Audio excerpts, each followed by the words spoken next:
Alléluia.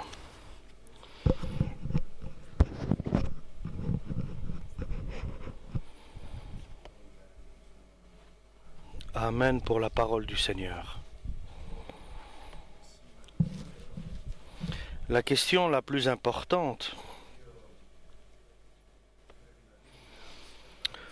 auquel nous devons directement répondre immédiatement,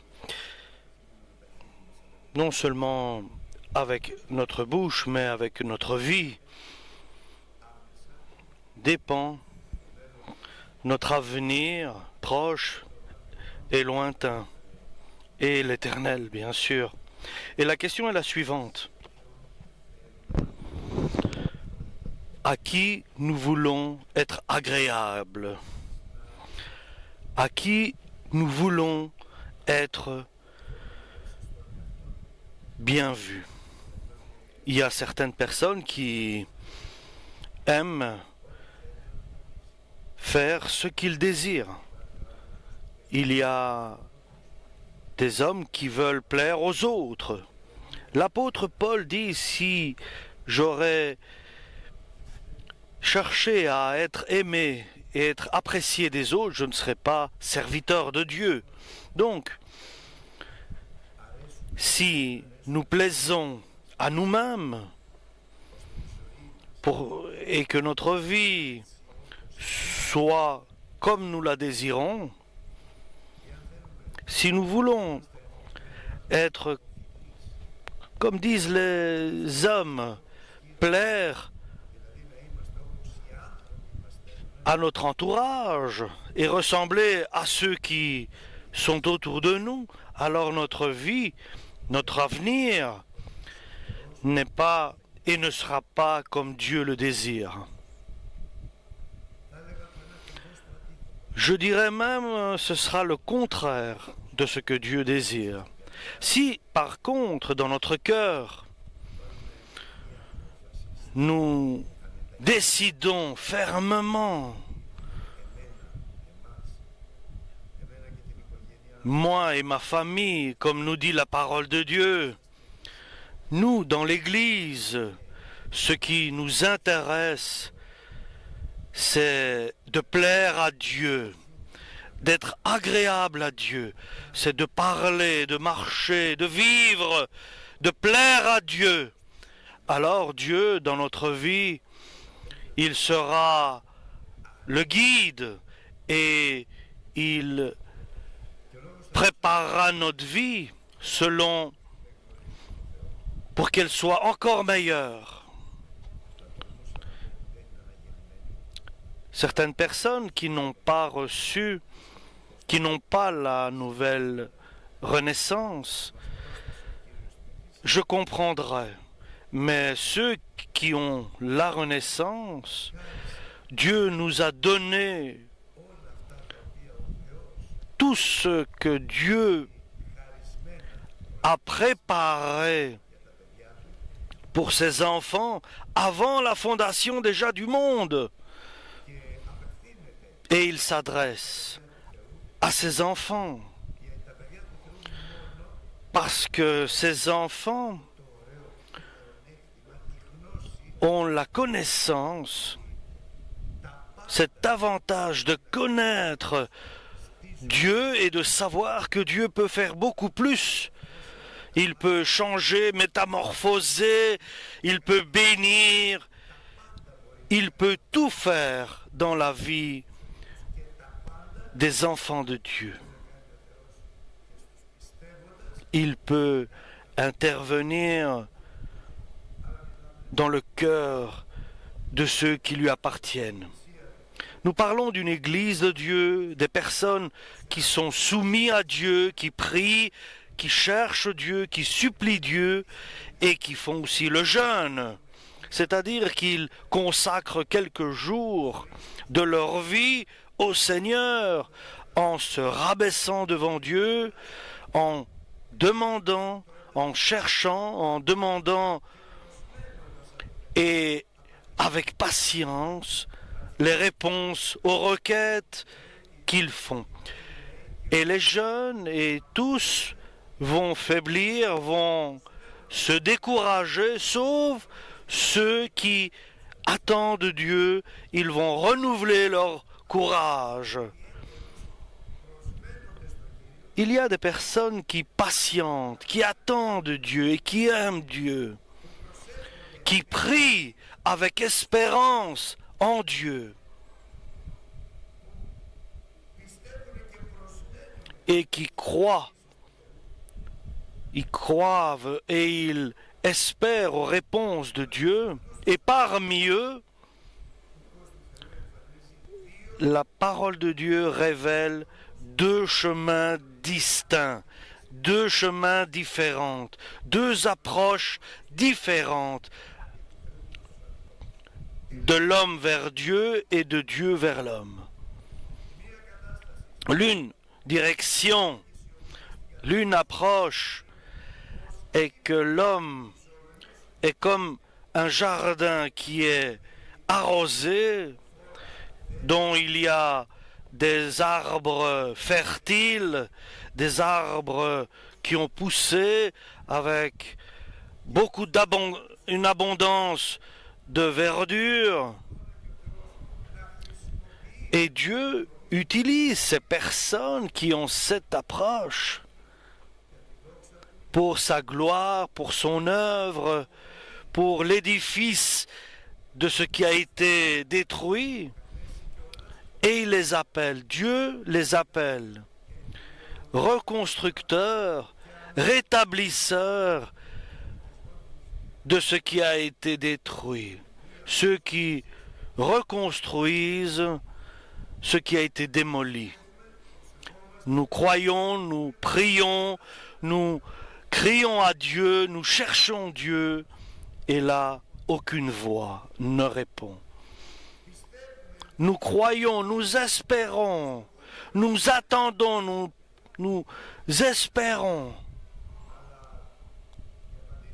Mais les réponses qui arrivent ne sont pas celles que nous attendons, que nous espérions. Et l'important, ce n'est pas celle que Dieu donne. Et tout cela dépend comment nous approchons Dieu. Et les résultats sont tout à fait à l'opposé. Tout dépend d'une réflexion, d'une pensée. À qui je veux plaire? Une question simple. À qui je désire être agréable? Des hommes qui vivent dans la colère, dans le désespoir, et pourtant ce sont des enfants de Dieu, et pourtant ils n'ont pas le résultat que Dieu attend d'eux. Dieu pourtant leur a donné ce qu'il leur a donné. Il leur a donné la renaissance, mais pourtant leur vie, leur chemin sont différentes de ce que Dieu désire. Il y a une question qui est importante et qui joue le rôle, c'est à qui veux-tu ressembler? À qui veux-tu plaire? Ceux qui cherchent la volonté de Dieu, ceux qui veulent apprendre le chemin de Dieu comme une nation, ils prient, ils approchent Dieu, ils croient en Dieu, ils espèrent en Dieu comme une nation qui a fait justice, mais eux n'ont pas fait la justice de Dieu. Donc il y a la justice de Dieu et il y a l'autre justice, la justice humaine, la justice de la sagesse du monde. Ce sont des hommes qui veulent apprendre la volonté de Dieu comme si ils n'ont pas abandonné le jugement de Dieu, mais ils l'ont quand même abandonné. ils ne font pas la volonté de Dieu et ils ne veulent pas les actes de Dieu et les interventions de Dieu parce qu'ils veulent autre chose. Ils désirent ce que leur cœur leur dicte. Les conséquences. Pourquoi nous avons jeûné et rien ne s'est produit? Pourquoi nous avons forcé notre être à ne pas manger? Où est Dieu? Ils vivent dans un désespoir, d'incompréhension. Pourquoi Dieu n'agit pas? Parce que je prie, je jeûne. Pourquoi Dieu n'intervient-il pas? Et la parole ne nous dit pas que demandez et vous recevrez, cherchez, vous trouverez, frappez, on vous ouvrira. Pourquoi Dieu ne me répond-il pas? Et Dieu vient résoudre, répondre la pensée, la réflexion qui n'est pas correcte. Dieu vient révéler sa volonté en contradiction avec la volonté des hommes.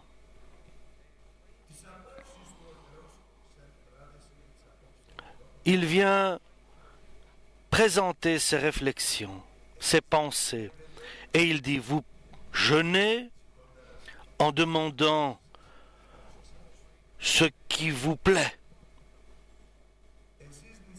Vous jeûnez et vous priez et vous croyez et vous cherchez, vous demandez à Dieu, à moi, dit-il, mais en même temps, vous méprisez ceux qui sont proches de vous. Et vous pensez que vous avez raison. Oui, peut-être que vous avez raison, mais la question n'est pas si vous avez raison. L'important, c'est le résultat. Qui te donne le droit de mépriser, de faire souffrir ton frère, même si quoi que ce soit? Et Dieu désire que tu donnes la joie, que tu soutiens, que tu renforces, que tu encourages. Et toi, tu mets la pression sur les gens, tu les soumets à ta volonté et vous vous mettez en conflit et vous abandonnez l'important.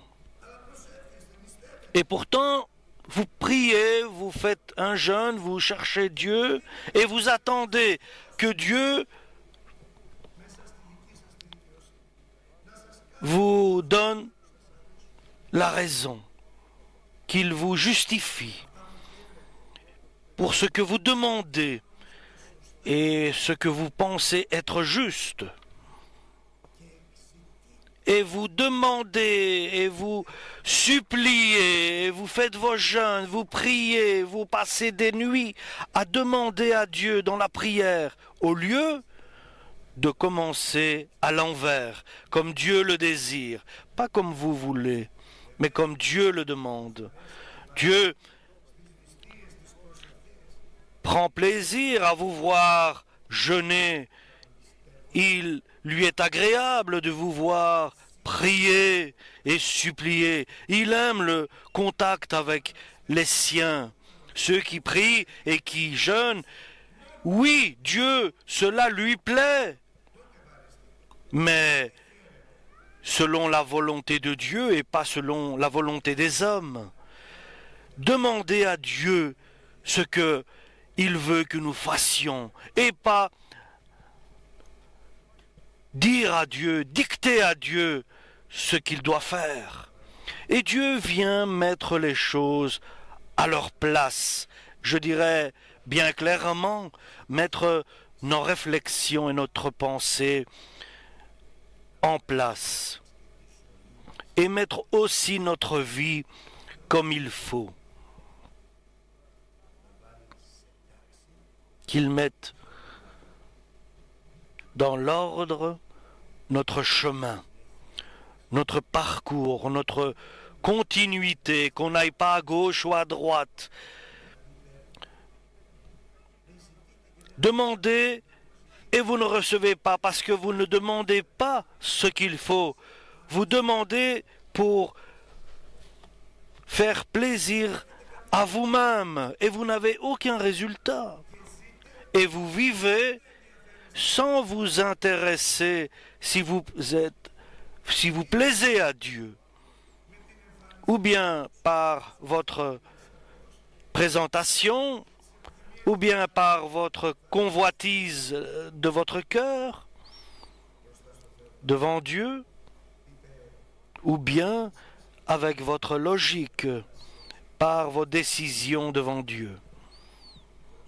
Et Dieu demande et désire que nous changions notre requête envers Dieu, pour que Dieu change aussi son comportement vis-à-vis de ses enfants. Ce n'est pas une demande, ce n'est pas un jeûne ou une prière. Venez, je vais vous dire c'est quoi un jeûne, une prière, c'est ce qui me plaît. Dieu nous dit, venez, je vais vous dire ce qui me plaît. Qu'est-ce que vous devez faire pour me plaire?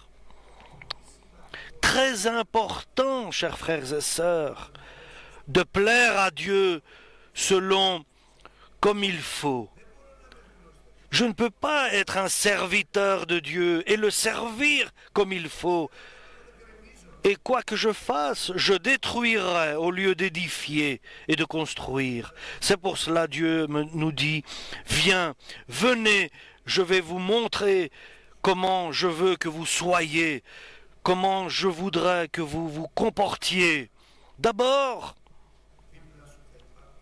près de toi, il y aura toujours des personnes du mal.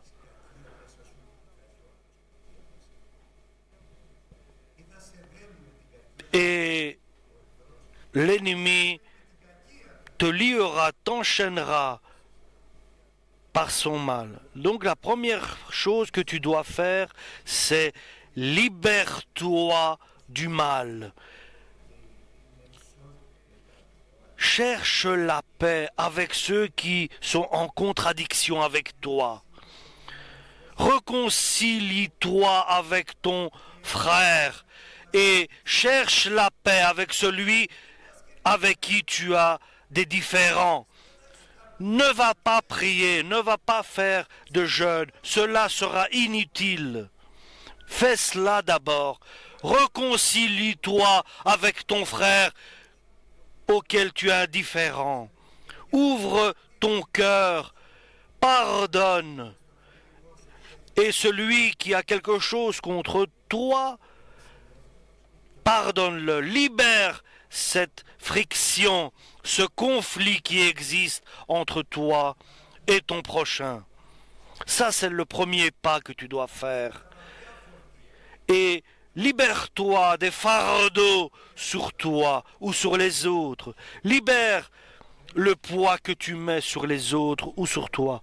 Jésus est venu libérer les hommes et non de mettre du poids et des fardeaux sur les autres. Laisse-le faire ce qu'il veut, mais ce qu'il doit faire, c'est d'être en accord avec son Dieu, avec Dieu l'Éternel. Ne mettons pas de poids et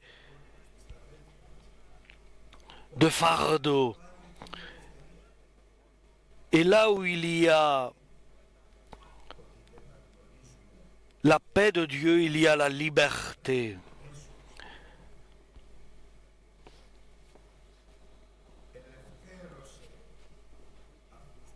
Libère ceux qui sont prisonniers et enchaînés par ton pardon.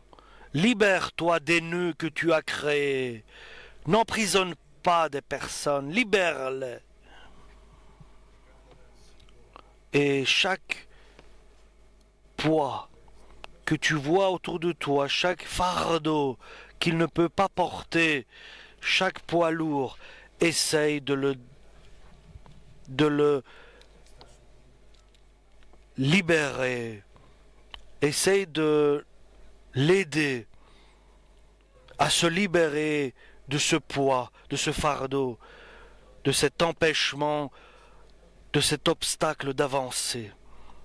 Seulement Dieu peut intervenir à faire cela si on lui le demande. Maintenant que je ne prie pas et je ne fais pas de jeûne pour demander ce qui me plaît, mais je prie pour plaire à Dieu.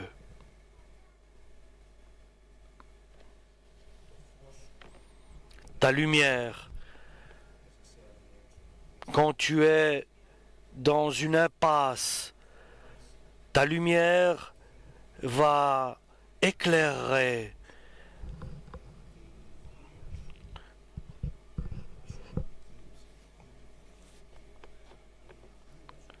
et ta santé rapidement va se rétablir. C'est-à-dire, ce que nous voyons dans notre vie et qui ne fonctionne pas, ne le dépassons pas, ne le mettons pas de côté, mais Dieu va rétablir lorsque nous revenons vers Dieu et que nous montrons de l'amour et de la patience et de la bonté et du pardon et de la compassion et de l'humilité. Tu n'es rien de particulier. Seulement Jésus dans notre vie est en tout une particularité. Alors, tu prieras, tu crieras, tu supplieras et Dieu répondra. Est-ce que tu crois en cela? Crois-tu que Dieu veut et désire répondre lorsque tu fais appel à lui? Crois-tu que lorsque tu l'appelles, il dit « Me voici » Crois-tu cela? Alléluia! Et cela peut se réaliser sous la volonté de Dieu. Voilà ce que Dieu nous dit. Faites ce que je vous demande et je répondrai. Rejette de ce qui est en toi de méchanceté. Chasse la méchanceté et les conflits et les vengeances et les amertumes. Change, chasse de toi ce qui est un lien. Arrête de menacer. Pourquoi menaces-tu? Et arrête d'être un professeur ou un éducateur et de montrer, d'être l'exemple pour les autres. Arrête de faire cela. Est-ce que nous sommes ici pour menacer l'un à l'autre? Chasse la menace de ton cœur et chasse les paroles inutiles, les ruses, les jugements, les médisances. 3 choses Dieu désire que nous chassions de notre cœur. 3 choses il ne veut pas en nous. Ne méprise pas quelqu'un, ne le mets pas sous pression, ne l'enchaîne pas par des « tu dois faire ceci ou cela », ne le menace pas, ne menace personne. Et laisse beaucoup de paroles sur les côtés, laisse les jugements et les condamnations. Dieu veut nous libérer de tout cela. Il veut que nous soyons libres, qu'il n'y ait pas de nœud entre nous et les autres, que nous n'avons rien à retenir. Il me doit ceci, il me doit cela. Non! Il m'a fait ceci, il m'a fait cela. Non! Nous devons pardonner, être remplis du Saint-Esprit et courir et pardonner avec son prochain. Et j'essayais, moi,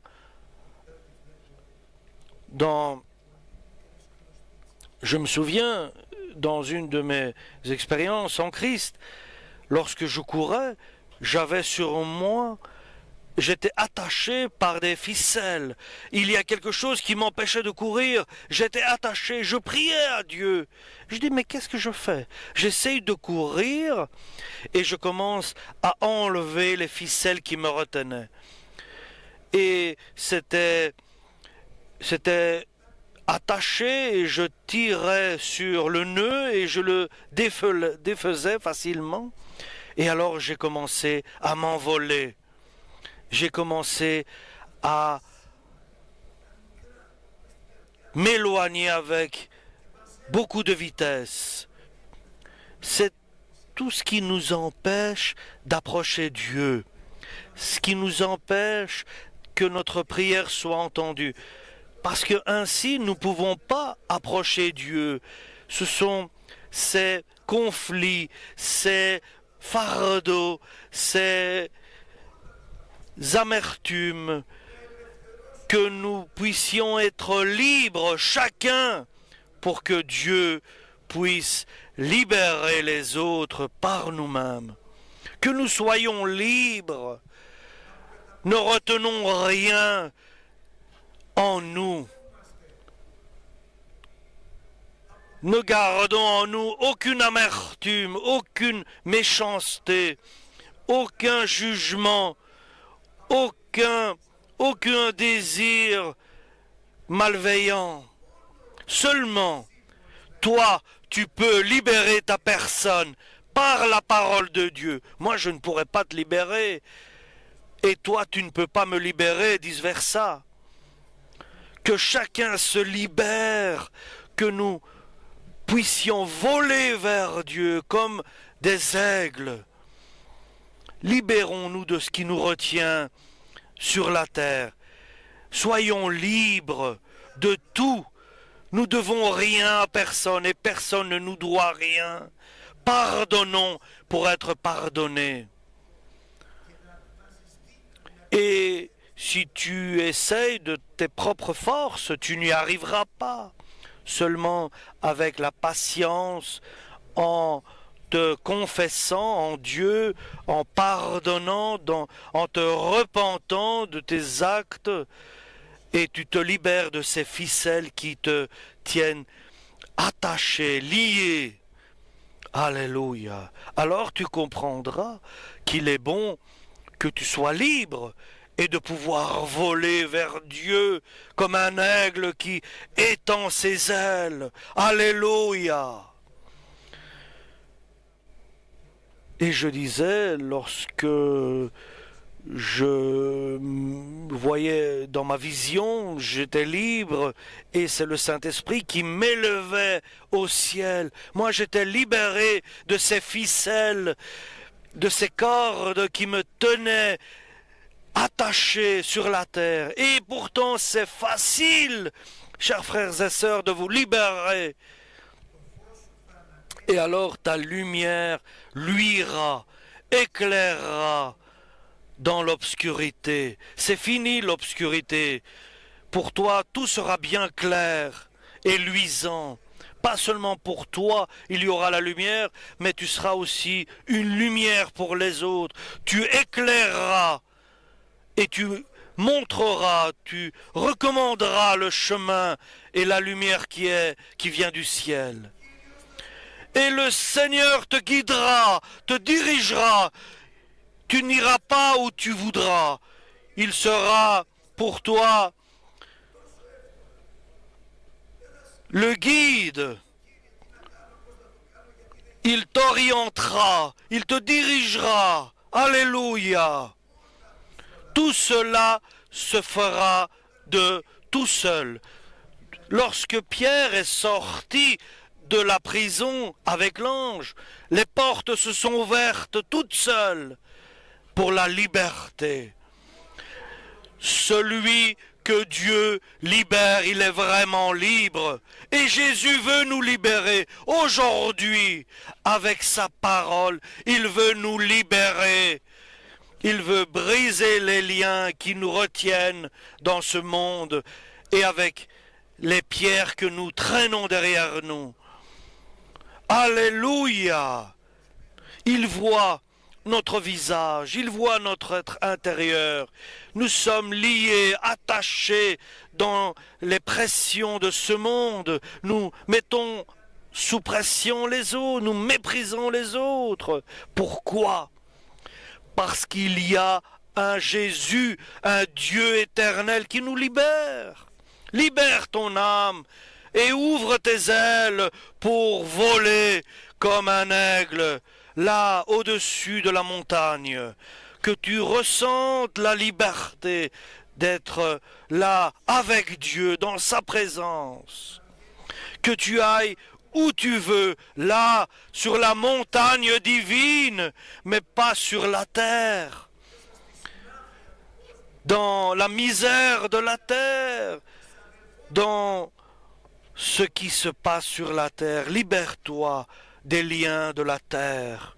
Dieu, chers frères et sœurs, qu'il nous donne cet esprit. Libère-toi des liens de ce monde et des êtres de ce monde. Libère-toi par la grâce et la force du Saint-Esprit. Sois libre.